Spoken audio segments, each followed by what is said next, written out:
Un mercredi, jour de marché, ma mère me chargea sur son dos et m'emmena aux Oadias. Je me souviens très peu de cette époque. Des images seulement, des images.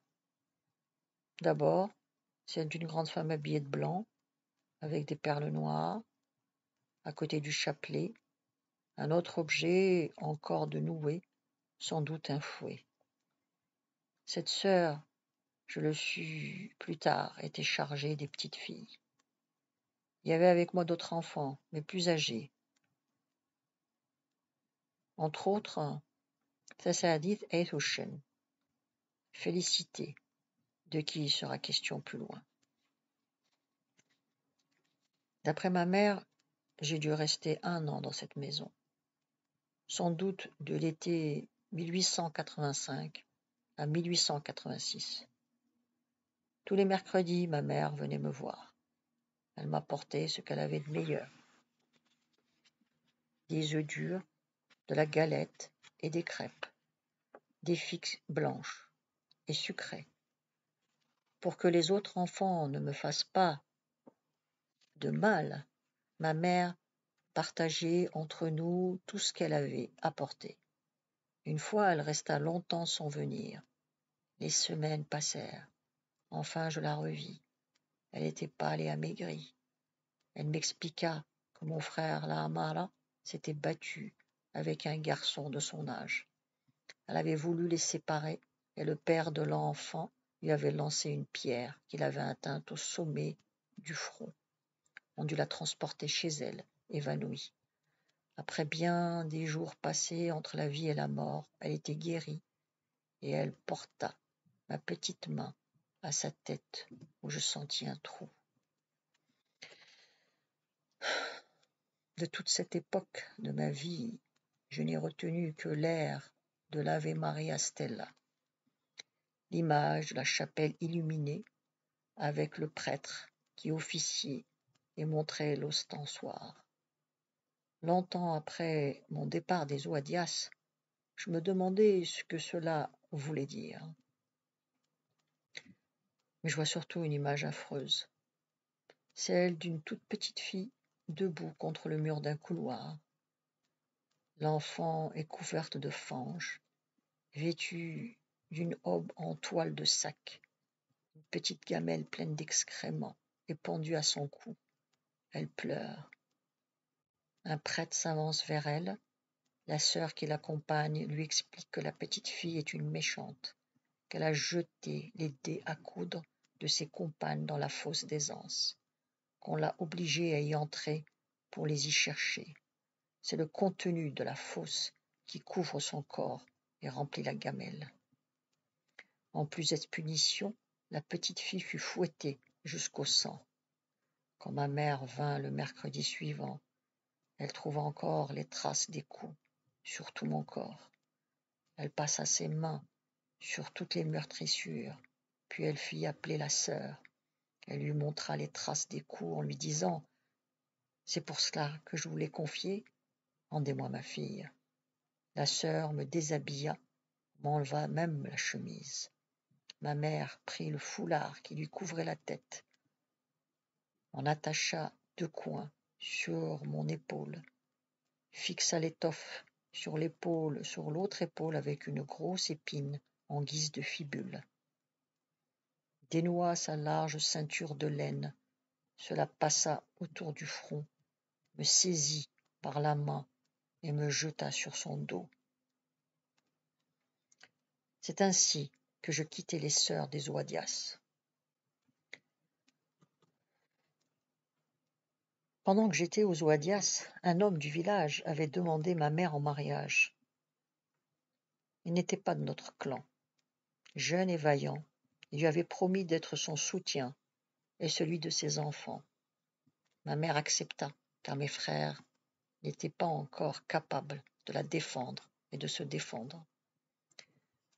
Cet homme alla trouver les parents de ma mère en leur apportant la dot, mais mon oncle Qassi refusa l'argent en déclarant qu'il n'avait plus de sœur. Ma mère se remaria, mais ne consentit pas à suivre son mari dans sa famille où elle n'aurait pas été acceptée du reste. Les oncles paternels de mes frères voulurent de nouveau chasser ma mère et lui prendre son bien et ses enfants. Il fallut encore s'adresser à la justice, et ma mère eut le dernier mot.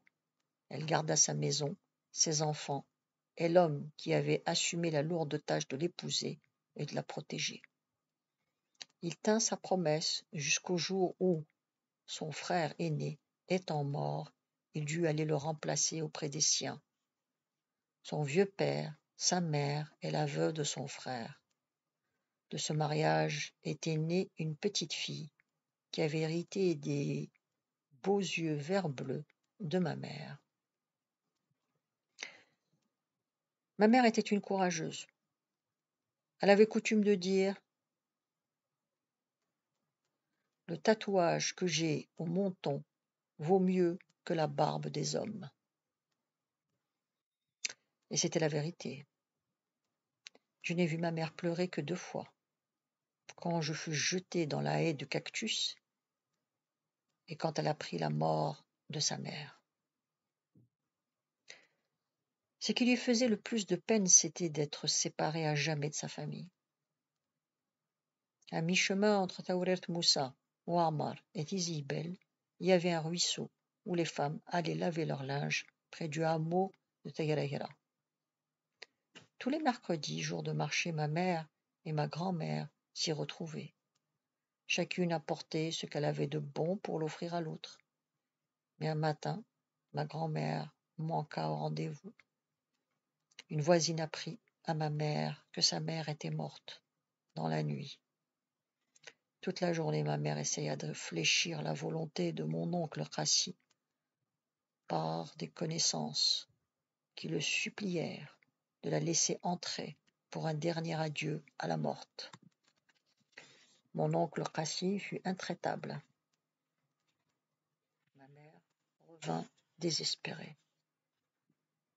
J'étais chez nous, en vacances, pour la fête du mouton, l'Eid al-Quran, qui cette année-là tombait en été.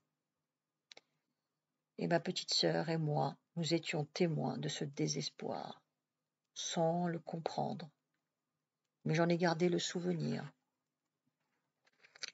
À l'automne, le caïd fit venir ma mère et lui dit « Ta fille, Fadma, te gêne, mène-la à Fort National, où l'on vient d'ouvrir une école pour les filles. Elle sera heureuse et bien traitée, et l'administrateur te protégera. Tu n'auras plus rien à craindre des frères de ton premier mari. » Ma mère résista longtemps. L'expérience des sœurs blanches l'a laissée sceptique. Mais son jeune mari et les habitants du village, qui voyaient toujours en moi l'enfant de la faute, la regardèrent d'un mauvais œil. C'est en octobre ou novembre 1886 qu'elle consentit à se séparer de moi. Elle me prit à nouveau sur son dos et nous partîmes. De ce voyage, je ne me souviens pas. Je me rappelle seulement qu'en descendant à la rivière, nous avons mangé des arbousses. Je revois encore les fruits rouges. Là se termine la première partie de mon enfance. Je reviens de temps à autre en vacances,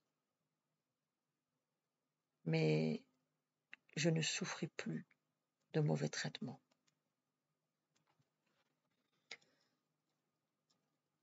La suite demain, vous pouvez vous abonner.